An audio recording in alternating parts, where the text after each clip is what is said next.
So as I said earlier, this is the 24th of 32 classes of our structured study of Vipassana, introspective insight into the three marks of existence and how the Dhamma resolves within each individual. And so we started this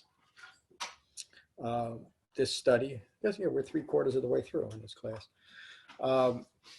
with an introduction and then a broad contextual overview of what the Buddha's Dhamma is, meaning dependent origination. And we looked at the Four Noble Truths and the Eightfold Path. And then each successive sutta, more or less, culminated last Saturday in the Jhana Sutta. So if you weren't here, I would ask you to listen to that. Because after 23 weeks, we culminated in that very subtle but profound teaching that it is a well-concentrated mind within each individual that is able to support the profound right view necessary for awakening. It resides within us. And now the last quarter of our study, the next 8 classes, again, more or less, are on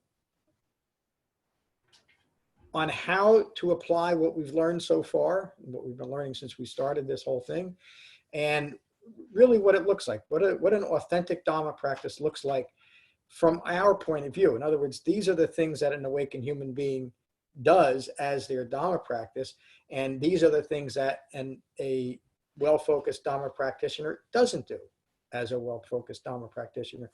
And as you hear over these years, the Buddha teaches always what it is and what it isn't. And this is a good example of that. This sutta is called the Sambodhi Sutta, or the Wings to Self-Awakening. I love the title. It's a very famous sutta, by the way. Again, often misrepresented, but that's okay.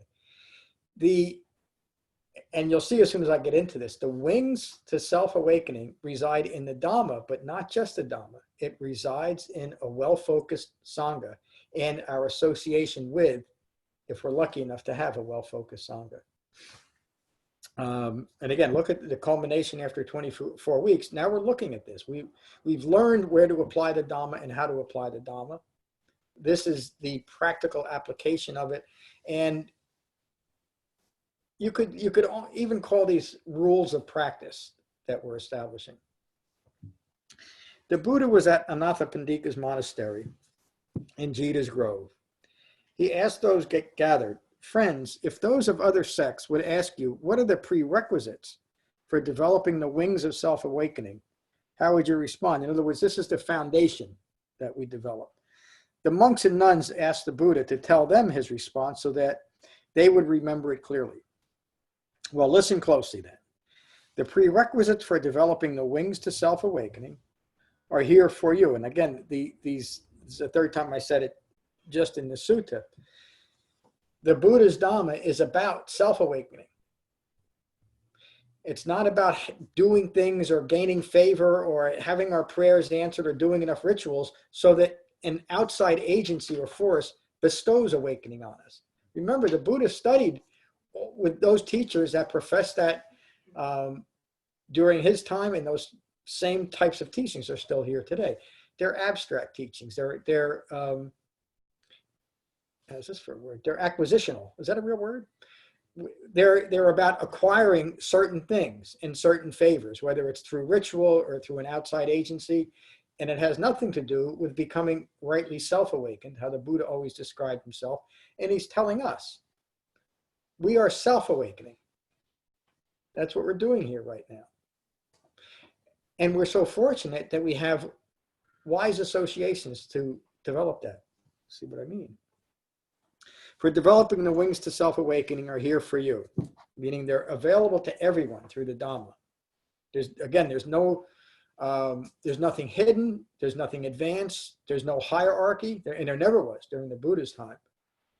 Even in that very feudal system of 2,600 years ago, where human beings, if they were of a lower class, had no rights, untouchables, you all heard that. And women in that society had absolutely no rights. As soon as, very quickly, when the Buddha started teaching, women became part of his Sangha and were given positions of power within the Sangha that was just completely unheard of during India at that time. And you could really say in the last 100 years, and it's taken 2,500 years for that to change within India. You know, we had, what was her name, Gandhi, the prime minister. That was a remarkable change in India, whether you agreed with what she did or not. It was remarkable, especially their history. Anyway, so the Buddha says that the Dhamma is available for everyone. And then he tells you these 10 qualities. Having admirable friends and companions, the first one. Having admirable friends and companions. Remaining virtuous and restrained. And understanding the danger of even the slightest faults. That's something that self-referential ego personality wants nothing to do with. Recognizing the danger in even the slightest faults, because what it's really saying is recognize a danger in even the slightest amount of eye-making, no matter how subtle it is, because it'll destroy your mind and destroy your Dhamma practice. Hearing easily, sober talk, meaning the Dhamma talk, and talks conducive to gaining understanding. Hearing talks on modesty, contentment, the value of seclusion and quiet, non-entanglement, persistence, virtue, concentration, discernment, wise discernment, and the knowledge of true vision and release from craving and clinging. This points directly to the Eightfold Path. Remaining persistent for abandoning unskillful mental qualities, meaning being mindful of it. We had a brief discussion on that too, about how that's coming. You're recognizing it more and more. And that's remarkable. That's direct application of the Dhamma. And skillful, and for developing skillful mental qualities, resolute in right effort. Furthermore, for one developing the wings to self-awakening, they would maintain discernment and understanding of impermanence and the cessation of stress. Meaning, we are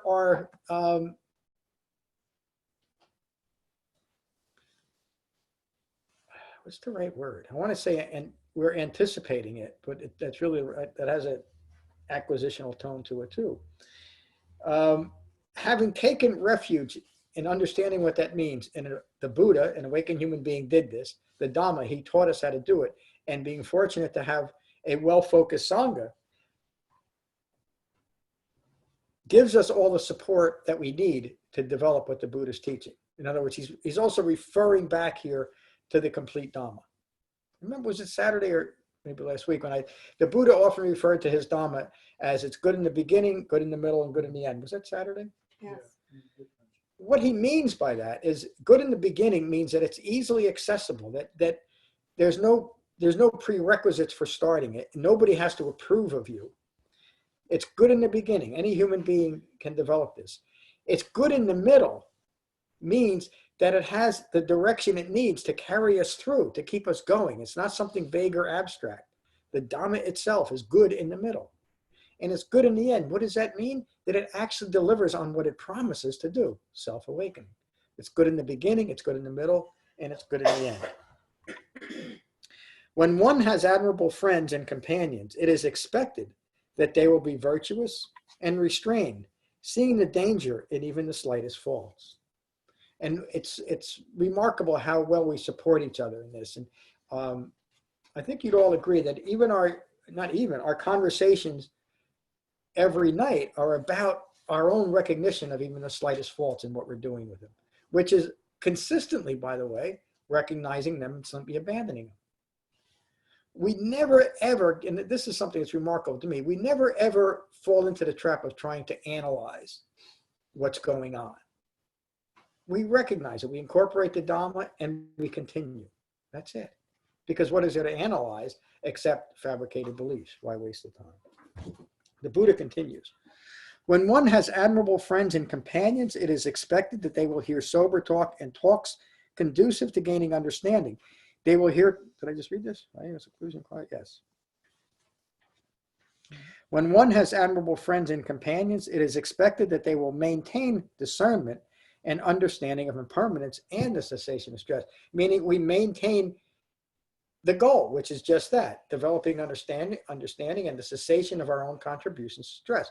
We hold it in mind. That's true mindfulness. Once these qualities are developed, there are 4 more to develop. Contemplation of what is unattractive so as to abandon it. And again, we've all developed the Eightfold Path as the framework to recognize what is unattractive and or unskillful and what is not, what is to be abandoned.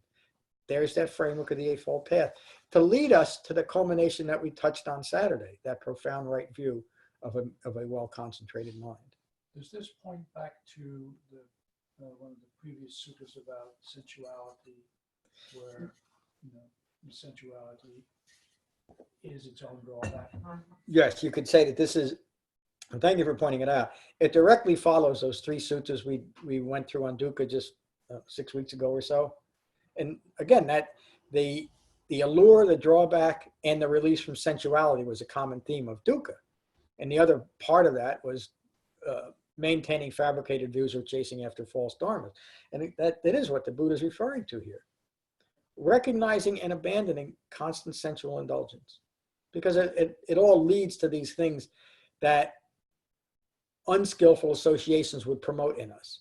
So a wise associations meaning a skillful Sangha, a well-focused Sangha. And of course, that's only possible. To have a Sangha that's well-focused on the Dhamma means that they're practicing the Dhamma. You're not going to be practicing something else. But having yoga classes wouldn't be enhancing our Dhamma practice, would it? It might be healthy and we might enjoy it, but it's not Dhamma practice. Did the Buddha struggle early on, along with his elder teachers, as the Sangha got bigger, to rein in with more precepts and rules, because they weren't focused and they weren't getting the teachings because it was getting diluted? Was that part of the... Yes. I thought I forgot to turn that on. That's exactly. I'm sorry, David. I got distracted. There's so many suttas where he refers to that, and then there's a whole book in the first book of the Pali Canon is the Vinaya, or the book for proper behavior within the Sangha with those that have gone for it, and it is that.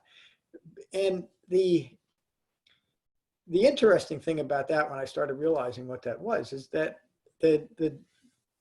even during the Buddha's time and within the Buddha's Dhamma, there's no miracles. In other words, simply coming to the Buddha's Dhamma and being a part of a Sangha doesn't change people. How could it? People would think so, some would, that believe in magical, mystical, and faith-based ideologies, that really what it comes down to is you act a certain way and you believe this, accept so-and-so as your savior, or just using that one example, and you're good to go. You don't have to change your thinking, basically. You don't have to really do anything. You don't have to develop a right view, a clear view of who you are in relation to the world. You just have to have faith. Well, the Buddha saw the cruelty in that. Cruel because it doesn't work. It's not helpful. It's just another distraction or another fabrication. So why do it? But within the Buddha's Dhamma, as aberrant behavior would come up because people hadn't developed the Dhamma yet, they weren't ostracized, they weren't beaten up, they weren't flogged, they weren't treated like they were doing anything wrong. They were presented with a Dhamma teaching. Sometimes it was directly from the Buddha, sometimes it was from Sariputta or Moggallana or Ananda or anybody else. But they resolved those issues with the Dhamma until it got to the point where they realized that, and the Buddha did this often, that a person was simply not going to develop the Dhamma. He just asked them to leave. Just asked them to leave. And they could always come back. Vacchagotta, maybe right after the holidays, we're going to be doing something else. Vacchagotta the wanderer kept coming back to the Buddha, asking some nonsensical questions. And the Buddha would say, your questions are blah, blah, blah. They're rooted in ignorance. And Vacchagotta would leave in a huff, and a year or two later, he'd come back. And there's suttas with Vacchagotta in it. The same questions, what happened to the Buddha after death? Where did the Buddha come from? Blah, blah, blah. All those magical, mystical questions. The Buddha would say, it's not that. Vacchagotta would leave, and he'd keep coming back. But eventually, Vacchagotta got it because he maintained the Dhamma. He didn't try to appease Vacchagotta's wrong views by giving some long explanation or trying to establish him in some faith-based religion. He simply said, your views are foolish views. When you're ready to change your views, then I can teach you. And then your behavior will change. And we're doing the same thing. I asked someone earlier tonight if they noticed that their behavior, their interactions with other people is changing, if they notice it. And of course, they said, yes, that's the sign that it works. Our associations become wiser, as the sutta teaches, but we simply are more peaceful in the world and with our interactions. And I would bet each and every one of you could say the same thing. Yes? Yes. Would anybody say no or no change? And it's okay. See that? It's the change that just that shows you that it's working. Yeah. That's what I'm looking for. It's the one thing that kept me going. You know, I mean, I doubt if I didn't come across the Buddha's Dhamma when I did, I'm pretty sure I would not be a Buddhist practitioner, because I was done with it. I was so frustrated with I didn't see it clearly yet, but all the nonsense that I was fed over the years was just getting to the point. And it was out of that frustration that I started looking, is there a way to find out what this guy actually taught? And luckily there is. Let me continue. Goodwill should be developed so as to abandon ill will. Mindfulness of the breath in the body should be developed so as to develop non-distraction, or jhana, well-concentrated mind. They should develop understanding of impermanence so as to uproot conceit and end further eye-making. That is a complete Dhamma teaching right there. Yes. Why? Let you explain it. I don't mean to put you on the spot if you don't. No. I don't know if I can explain it. It's just a mouthful. It's everything. It's right there in that one sentence. Yes. If I truly understand that all these views that lead to my conceit, my eye-making, are rooted in impermanence and ignorance, I will certainly end it, won't I? If I understand it. That there's no value to holding on to these, because it's the thoughts themselves that are impermanent. Especially when you recognize how much stress Maintaining those are. Yeah. Instead, I mean, we all do it. I mean, look, you can, and not to be too simplistic, but the problem in the world is that there's no human beings, or there's very few. We're all, this is one of the Buddha's words, where we become self or anything other than self, meaning a fabricated self or something even further removed from that, further removed from reality. That's why, I mean, if people were awake and fully mature, none of this stuff would be going on that seems to be always going on. And by the way, it seems to be getting worse, but it's not. It's the same stuff that's been going on for 2,600 years ago. When you're in the immediateness of anything, it always, when you have a bad cold, it feels like you're as sick as you're ever going to be, and it's going to last forever. And then you feel better. Well, worldly events are like that too. They're just as impermanent. They're not building to a crescendo of ignorance. They just are. It's just an example of ignorance. It's common. The Buddha continues. For when one understands impermanence, clinging to anatta, clinging to false views of self, to not self, this is abandoned. It's simply abandoned. Understanding not self uproots conceit. Understanding anatta. This is everything we've done up to this point in this study and always here is getting to that point. Understanding not self. Understanding the fabricated views we've used to create a self, understanding that process, which isn't difficult, and then simply letting them go, which is difficult because of something called conditioned mind. But even that isn't impossible, is it? As we all just stated, we recognize that we're doing this. We're developing the Dhamma. Understanding not self uproots conceit. Unbinding arises in this moment. Understanding not self, understanding wrong views of self, uproots conceit, uproots eye-making, and in that moment, unbinding arises.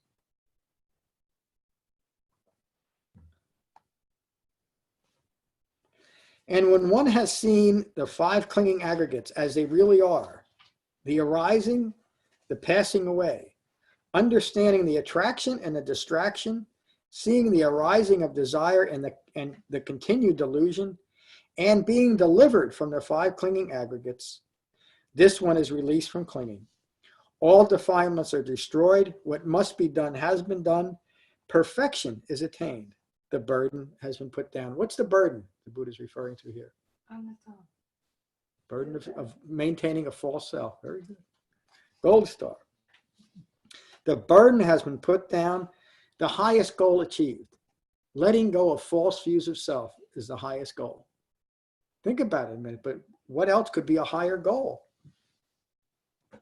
What else could be a higher goal to a human being living in this world than understanding what they are and letting go of all those deluded views of what we are and the stress that follows? The burden has been put down, the highest goal attained. This one is liberated. I got to ask the question. What's the name of this study that we're doing? Vipassana. Introspective insight. This one is liberated by perfect insight. Sorry for the drama. That's the end of the sutta. Isn't that remarkable in the simplicity of the message and the description of what we do with our Dhamma practice? First thing that the Buddha starts out with is having wise associations, meaning a well-focused Sangha. And then, without getting back into the specifics, simply recognizing the impermanence of I-making. In other words, in order for you to maintain my own ignorance, I have to be constantly engaged in I-making. It's not the other way around. Continued conceit or continued I-making isn't something that just happens because we've established it. That's what our thinking is about. That's why we feel like at times we have a monkey mind, because our mind is still racing so quickly to keep I-making, to keep that conceit going. That's why a meditation practice that is focused on deepening concentration is such an effective counter to that way of thinking. Jane, let's start with you tonight. How are you, Jane? I'm fine. How are you? I'm good. Thank you for asking. I just feel very fortunate that I'm part of such a well-focused Sangha. Yeah, me too. Thank you, Jane. Lauren.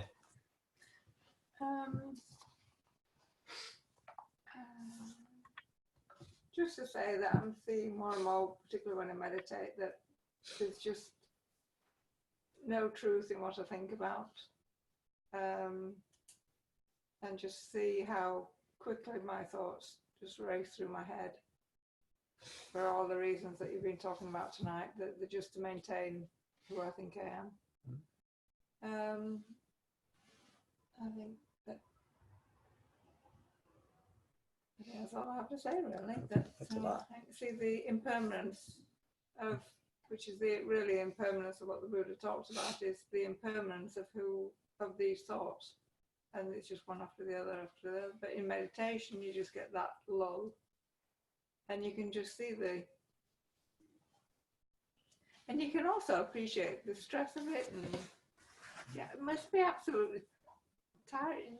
I mean, it must be tiring for our brains to be constantly going at this. You know, brutal. Just every waking minute we're having the day. I mean, to have a mind that is not going like that, I mean, it must be, just not having that to expend that energy would be just wonderful. Well, we have to develop a special food for our brain to actually work. I mean, the evolutionary, we started eating differently, and it would feed our brain so it would work better, because it uses huge amount of glucose. Yeah, energy. And without it, we'd be little zombies. Yeah. So yeah, the whole body is almost supporting this monkey mind. Yeah. Oh, it is. Yeah. And we know we don't have to do that. Most people don't. I mean, I don't. We learn through the Dhamma that we don't have to think about anything except what's appropriate in this moment. In other words, we can take back our minds and our thinking process, and through the Dhamma we can then protect our mind from the entanglements and assaults of a hostile world. And I'm not trying to be dramatic about it. Dukkha occurs in the world, but if we maintain control of our minds through concentration and right view, we'll no longer be reacting to those things anymore. We And, simply and the will. world won't actually seem hostile at that point anymore. It won't, because there's nothing left. There's nothing left to hurt me, because there's no me to be hurt. And that, again, the question will arise from the first retreat. Well, what happens when on the train tracks and the train's coming at you? It's not what we're talking about. We're talking about the normal occurrences of life as the Buddha described dukkha. The Buddha didn't describe suffering as getting hit by a train. He said, in most practical way, he says, stress and suffering, dukkha arises from birth, sickness, aging, and death, not getting what you want, getting what you don't want. And in short, how he concluded the sutta, the 5 clinging aggregates are suffering. Meaning the 5 clinging aggregates are the personal experience of clinging to wrong views. Letting go of the wrong views, the 5 clinging aggregates are gone. Were you finished? Yeah. Thank you very much. Rob? John?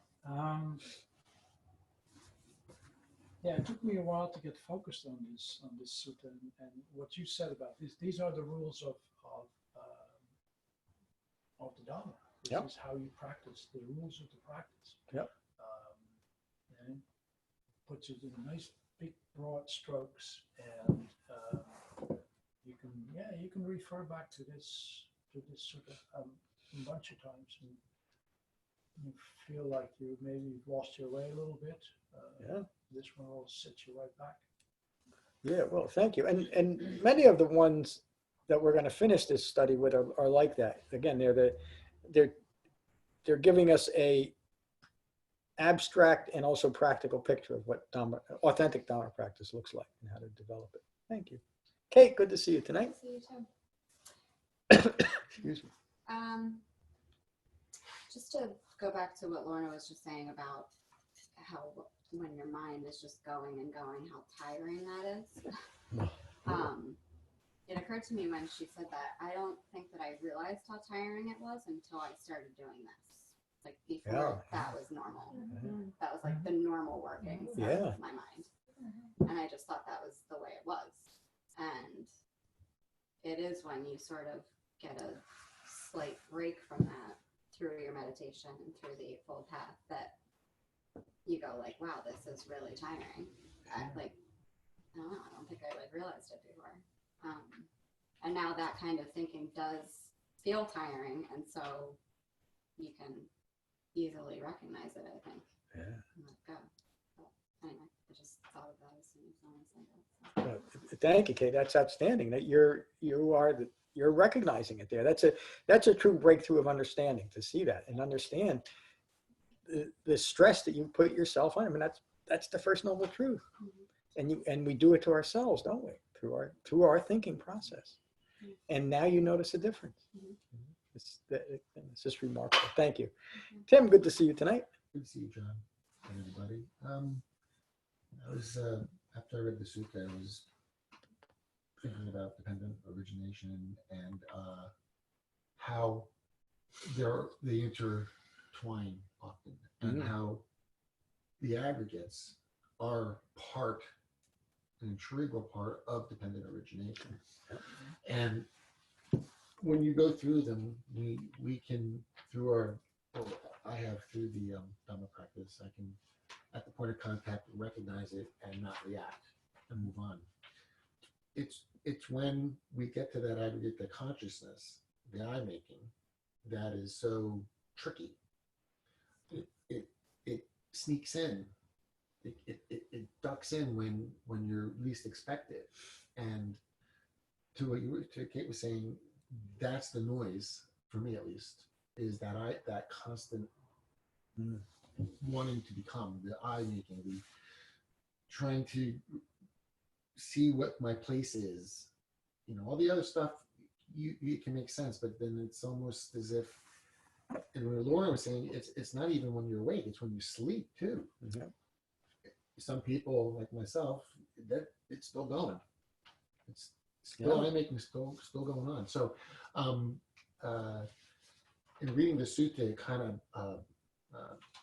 phrases it beautifully on the mechanisms to approach that when you feel that onslaught, the I making, and it was very helpful.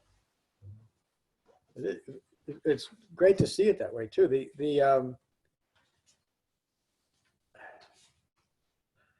a mind rooted in fabricated views is a mind rooted in abstractions. In other words, our minds become this ongoing flow of one abstraction or one fabrication, one abstracted thought after another. And you can't live in that except because it's what we've created for ourselves. We try to. In other words, we're living our lives, even though we're having a physical experience, because we're not seeing what's occurring clearly and in reality. What we're experiencing is an abstraction based on what we've created in our own mind. So it all looks like we're living a life, and we are. This isn't to say that human existence is unreal in some way. It's incredibly real. It's because of a lack of understanding, we don't see the reality in what we're living. And there can be no satisfaction. Dukkha can also mean, in its broadest sense, is disappointment or unsatisfactory experiences. There can be no satisfaction in abstraction, can there be? If somebody puts down an empty plate and says, chocolate cake, it's not going to satisfy me, is it? We create the empty plates with our fabricated, abstracted thought. Is that a right word too, abstracted? I think it is. And so the Dhamma is a way of actually just seeing that and letting go of all of it. And we do it based on direct experience, meaning as a Buddhist teaching here, and we've learned over and over again, we learn to recognize what is skillful thinking and resulting behavior and what is unskillful thinking and resulting unskillful behavior. And it's just that simple. And it's made possible by wise association with the Dhamma and with a well-focused Sangha. So thank you for being a part of our well-focused Sangha. One last thing on that. It culminated, it ended with a metaphor that I used, or not really a metaphor, but like a vision of what I was seeing of moving snow on a path. And when you move the snow, it's clear, but the snow keeps coming down behind you. And then you got to go back and keep clearing it and clearing it.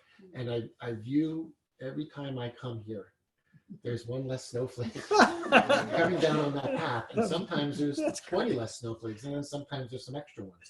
But the path is getting clearer, it's getting cleaner. And those snowflakes are those distractions. And it's this sutta kind of, I felt a sigh of relief after I read it, if that makes any sense. And that kind of popped in my mind. That's beautiful, Tim. I wish I could paint or draw, because I could just see what a beautiful picture. You shoveling snow with a clear path behind you and a couple of flakes here and maybe a lot of flakes. And great. Can anybody draw?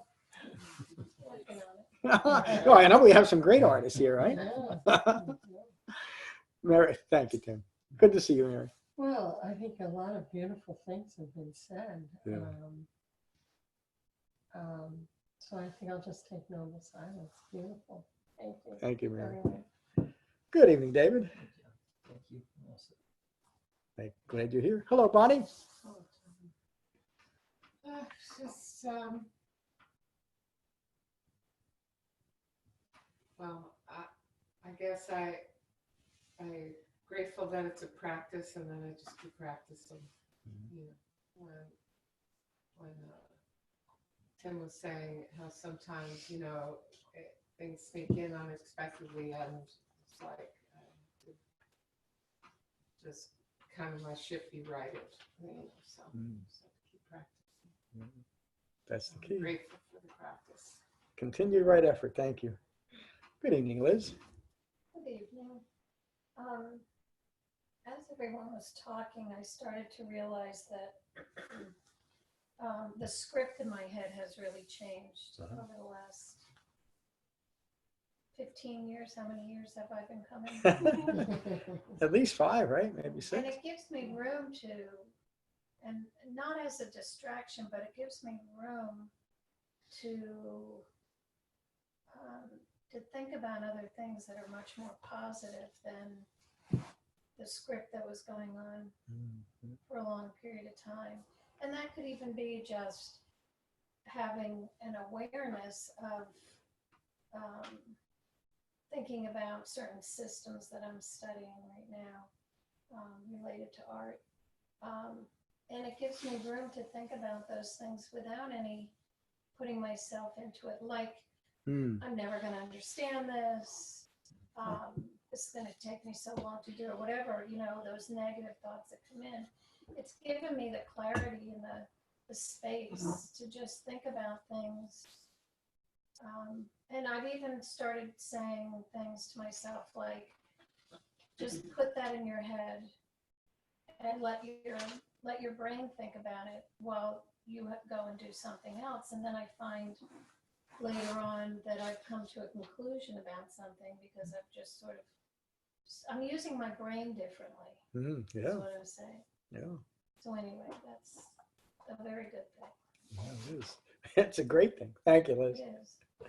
Good evening, Michael. Hi, John. There has been a lot said here tonight, and a lot to digest. Mhm.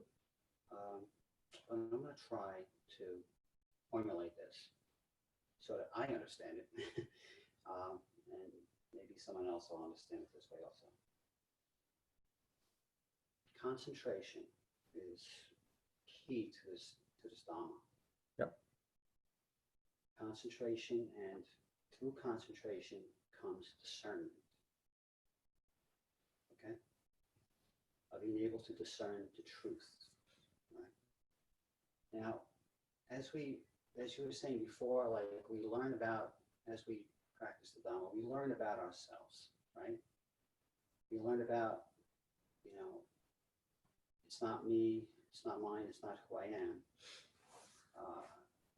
This comes in particularly handy when we're in a situation with individuals who don't have an understanding. You know, many times in society we come across people who don't have an understanding. And it enables me to think at that time, like, whatever the situation might be, that whatever is occurring, it's not something I'm taking personally, because the individual I'm interacting with doesn't know what the Eightfold Path is, or is ignorant, or is rooted in ignorance. So I recognize that. And I'm not just saying like that everyone's ignorant, but I'm just like saying that there's not a self-awareness there at times when you're interacting with people. And as long as you can recognize yourself, right action, part of right action and right thinking at that moment, point of contact, is also recognizing what's going on with the other individual that you're interacting with. So it enables me at least to not engage and to realize what's happening in that present moment. In the present moment, as life unfolds, the Eightfold Path, through deepened concentration, through jhana practice, in that present moment, we are able to recognize the truth through penetrating discernment, okay, which is one of my favorite concepts here in this whole thing. We'll be able to see what is right action, right thought, right whole Eightfold Path. And that's what gives us clarity of mind and peace and calm in our daily interactions with people and as we view the world. Yes? Yeah, I don't see any reason why you need to come back here anymore. That was beautiful, Michael. Yeah, and I need to apologize for being flippant. That was beautiful. It really was. You learn so much and you apply it in just a simple and straightforward way. You said something that was so important too, that people are ignorant, but we're not saying that human beings are basically ignorant. They're not. But human beings in general are ignorant of Four Noble Truths, meaning they're ignorant of human reality. That's why there's trouble here. And that's why when we understand it, it's also a reason why ideas like positive thinking, we should only see the positive, it's just such a good point of denying the truth of human ignorance of Four Noble Truths. It's just that way. And we can understand that. I won't get into it because politics today are no good, but watching one of the people on TV over the weekend or last, during these impeachment, And one of the persons, I don't want to identify, the person that I'm talking about was so obviously rooted in hatred and deluded thinking that he should not have been in the, again, should and shouldn't. It was not a position that was skillful for him to be in. But rather than me getting upset with the fact that this person is in one of the most highest positions of our country, I'm being real careful because I don't want to identify the guy, and is doing things that are in effect hurtful to a whole country and maybe to the whole planet. The only proper response in my mind was compassion. And I truly feel, looking at this person, I'm saddened by their ignorance, not saddened by the person, but saddened by their ignorance and seeing where it's taken. And that's part of right view, to understand that. And to see the suffering in another human being, despite, and this person happens to be very, very arrogant. And that's usually something that gets people attacking when you see that. But the truth of the matter is, the more arrogant someone is, the more in pain they are. And those are the ones that need, there shouldn't be grades of compassion, but they need more compassion than others because of the pain that they're in. And so what's remarkable to me, and again, I'm not holding myself out as the most wonderful human being. I think I am, but I'm not. That in the past, this would have been someone, I'm talking probably 30 years ago, that I would have thought deserves to be killed or at least beaten up. I mean, I would have had those thoughts. A mob should get this guy. And now all that I feel is this peaceful compassion. And I'm so glad that that's how I am. And I'm not caught up in he should be different or that should be different. Looking at this is what's occurring is I'm looking at this human being in incredible pain. What's the right response? Is it to get caught up in the politics of it, the nonsense, that get caught up in the ignorance of the moment? Just realize here's a human being that needs compassion. Whether I ever have a meet this guy or not is not important. In other words, my compassion doesn't have to be effective. For me, I need to feel it. True compassion. This gentleman doesn't need my compassion. Are you following me? It certainly minimizes our own personal stress. Yeah, and it also minimizes the stress that he would feel if I saw him on the street and punched him. Honestly, so it's the most peaceful act I can take is to be compassionate towards myself, because then I'm compassionate to other people directly, not indirectly. And you were talking, Michael, we simply become better people.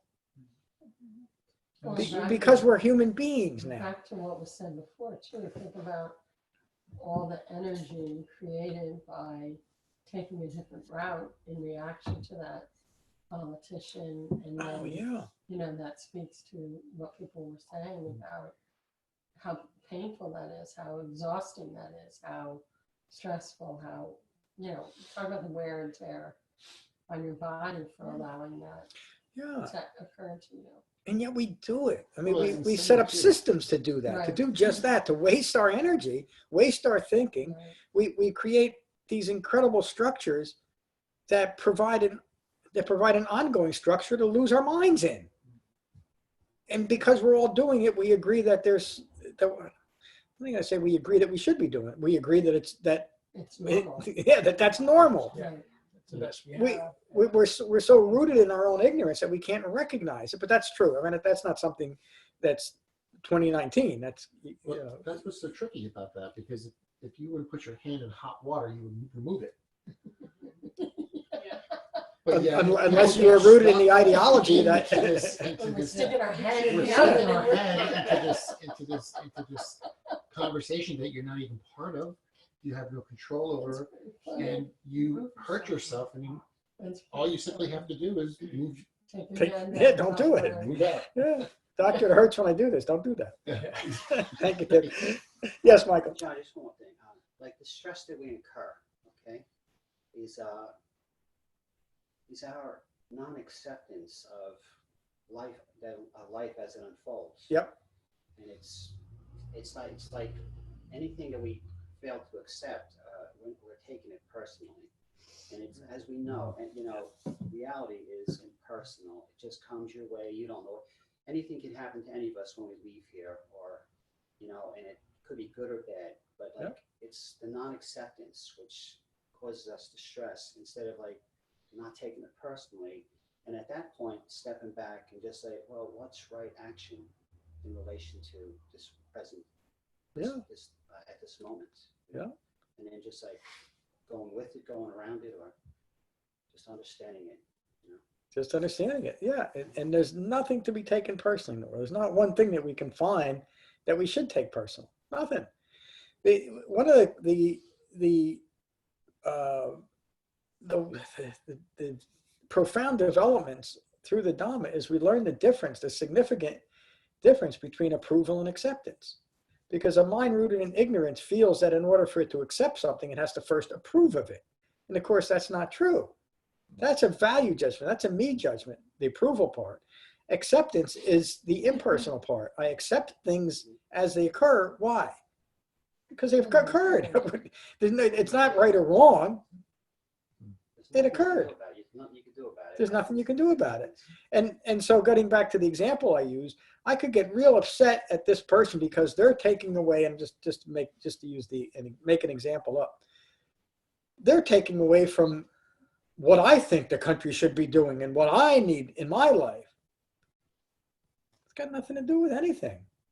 And this person is not affecting that. What affects that is the way that I think, and you could say the way that I vote, but it's really the way that I think. And if I'm at peace with myself and the world around me, meaning I accept things that occur, including this process, then the approval part that gets me stuck, that gets me entangled in the world, that compromises my association simply doesn't arise. It's not part of the formula anymore. I don't have to approve of anything. What great freedom there is. I mean, my dog loves it too, but he's much more at peace. My favorite example is always gravity. Nobody likes it, but it's there. Yeah, not much you can do about it. Julia, good to see you tonight. Sorry to make you wait. The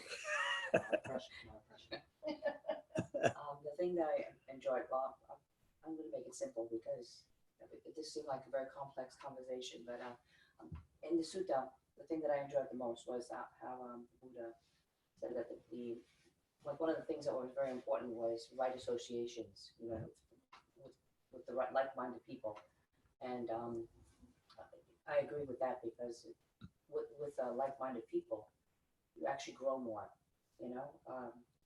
We grow together in our jhana practice, you know, because the more people together, the better the jhana practice, the deeper.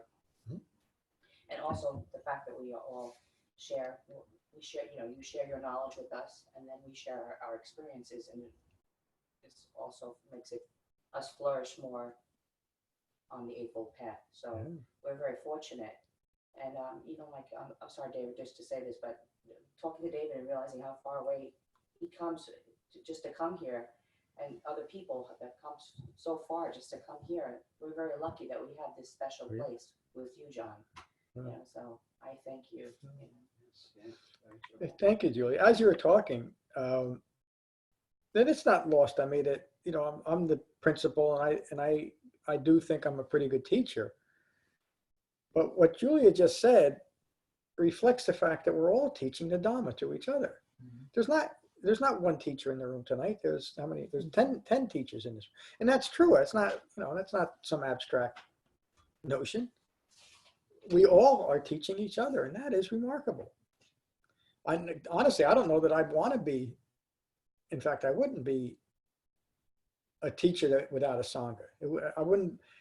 In other words, if the Sangha hadn't developed, I would have given up teaching a long time ago, because for one thing, I'd have to look at the fact that I'm not a very good teacher, but I understand what this is about. I don't want this. I don't want to be the teacher, you know. But I'm not anymore. We have a teacher training program.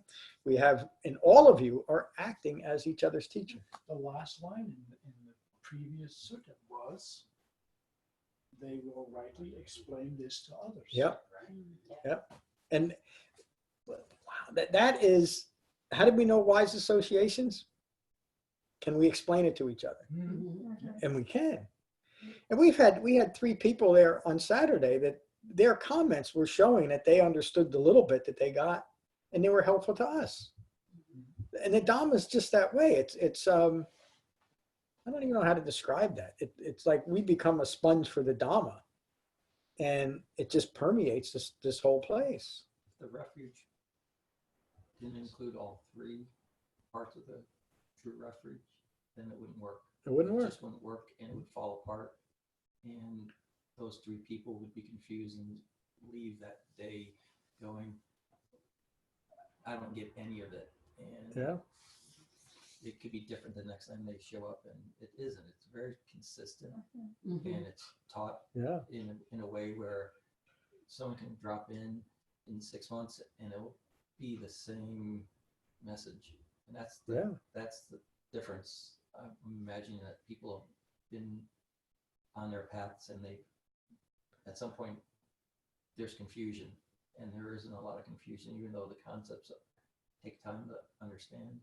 It's a straightforward, well Yeah. taught. Yeah, it's just this. But you again, David, I think you're referring back to what's included in the sutta, aren't you? That it has to be authentic. You have to know It what has it's to be. not. It's just that way. I had somebody asking me today about, I can't remember if it was this gentleman from Albany or somebody else I talked to, about what's the problem. And the question was kind of like this. I've been practicing a little bit of this and a little bit of that, a little Mahayana, a little Theravada, and a little bit of yoga, a little bit of this, and I like it all. And I really like it, meaning me, and I really like what you have on your website. But why can't I practice all these different things? They're all good. And my answer was, go ahead. Mhm. Unless you want to learn the Dhamma. Is it working for you? Well, it's just that, because I have, I know a lot of people like that have that inclination, that they come across the Buddha's Dhamma, they come across what I'm teaching, they like it, but they just, they want to make it part of something else, and that just denies what the Buddha's teaching right here. It doesn't mean you can't do other things, just don't conflate it with your Dhamma practice. And that's what the Buddha's teaching. Well, what a great class. I think that's it. You were going to ask a question Oh, what was the question? about Monday. Yes. I think we decided it. You helped decide it. It's not a question. Christmas Eve and New Year's Eve are on Tuesday nights. And we're fortunate that means we can have a class on Christmas Eve and New Year's Eve. And for those that can make it, we will. I'll be here, and my Uber driver will be here. I hope many of you can attend. Do you get to wear the Santa hat? Yeah. That's one I know now that I won't be able to. Oh, I wish you could be here. We'll be here. You got to get your elf outfit. Oh, I do. Oh, yes. I'll work on it. I'll finish up. We can find some elf ears. We'll have a nice sit and 2 appropriate suits I for should the. have a reindeer outfit because I'm the driver. Yeah, you should. I'll be Rudolph. The red nose. Played Rudolph one time in a play. I played. Wow, what a talk about an old. There's a nursing home in Berkeley Heights. I think I was still in like 8th grade, and nobody wanted to be in the play, but I thought it was a cool idea to bring it. And I was Rudolph, Santa, Mrs. Claus, and something else. But I mean, it was a high point in my life. Somebody with a big ego, and you can be every point. I loved it. And as I remember, the costume changes too. Well, it didn't lead to an acting career. Let's finish with metta, as we always do. That went the way of center field. Yeah. Oh, I've had so much tragedy in my life. These are the Buddha's words on metta from the Karaniya Metta Sutta. This is what should be done by one who is skilled in goodness and who knows the path of peace. Let them be able and upright, straightforward and gentle in speech, humble and not conceited, contented and easily satisfied, unburdened with duties, and frugal in their ways, peaceful and calm and wise and skillful, not proud or demanding in nature. Let them not do the slightest thing that the wise would later reprove. Wishing, in gladness and in safety, may all beings be at ease. Whatever living beings there may be, whether they are weak or strong, omitting none, the great or the mighty, medium, short, or small, the seen and the unseen, those living near and far away, those born and to be born, may all beings be at ease. Let none deceive another or despise any being in any state. Let none through anger or ill will wish harm upon another. Even as a mother protects with her life her child, her only child, so with a boundless heart should one cherish all living beings. Radiating kindness over the entire world, spreading upwards to the skies and downwards to the depths, outwards and unbounded, freed from hatred and ill will. Whether standing or walking, seated or lying down, free from drowsiness, one should sustain this recollection. This is said to be the sublime abiding. By not holding to fixed views, the pure-hearted one, having clarity of vision, being freed from all sense desires, is not born again into this world. Thank you all for a wonderful class tonight. Happy Thanksgiving. Peace. Take care, Jane. Thank you, John.